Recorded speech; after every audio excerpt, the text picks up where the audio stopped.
Hello students, welcome to Praveena commerce classes. आज आपण class 11th FYGC account करत आहोत. तर चॅप्टर नंबर 1. तर आजचा आपला 5th पॉईंट आहे.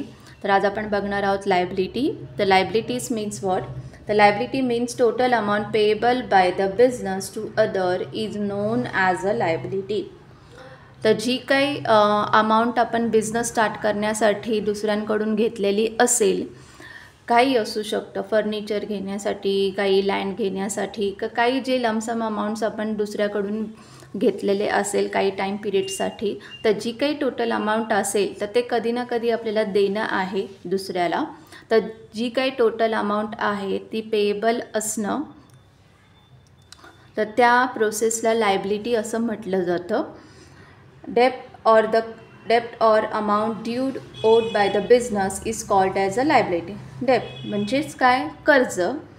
Or the amount due म्हणजे पेंडिंग असणं. Owed by the business, बिझनेससाठी आपण तो पैसा घेतलेला आहे कोणाकडून तरी, तर त्या प्रोसेसला लायबिलिटी असं म्हटलं जातं. तर काही एक्झाम्पल्स खाली दिलेले.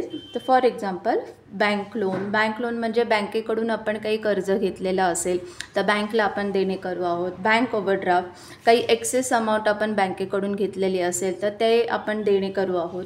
क्रेडिटर्स म्हणजेच सप्लायर, तर बिझनेस स्टार्ट करण्यासाठी काही वस्तू आपण परचेस केलेल्या असतील सप्लायरकडून क्रेडिट बेसिसवरती, उधारीवरती, तर कधी ना कधी त्याला देणं आहे. तर काही जे तुम्ही टाईम पिरियड ठरवलेला असेल सप्लायरबरोबर, तर त्याला तुम्ही त्या टाईम पिरियडमध्ये रिटर्न करणार आहात, तर त्यालाही आपण लायबिलिटी म्हणतो. आउटस्टँडिंग एक्सपेन्सेस म्हणजेच काय? अनपेड अमाऊंट, जे आत्ता पेमेंट नाही केलं आहे पण इन फ्युचर त्याला देणे आहे.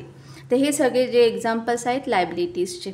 तर लायबिलिटीज म्हणजे इन शॉर्ट म्हणजे कर्ज, जे काही आपण कर्ज घेतलेलं असेल दुसऱ्याकडून तर त्याला ते परत देणे असणं, त्या प्रोसेसला लायबिलिटी असं म्हटलं जातं.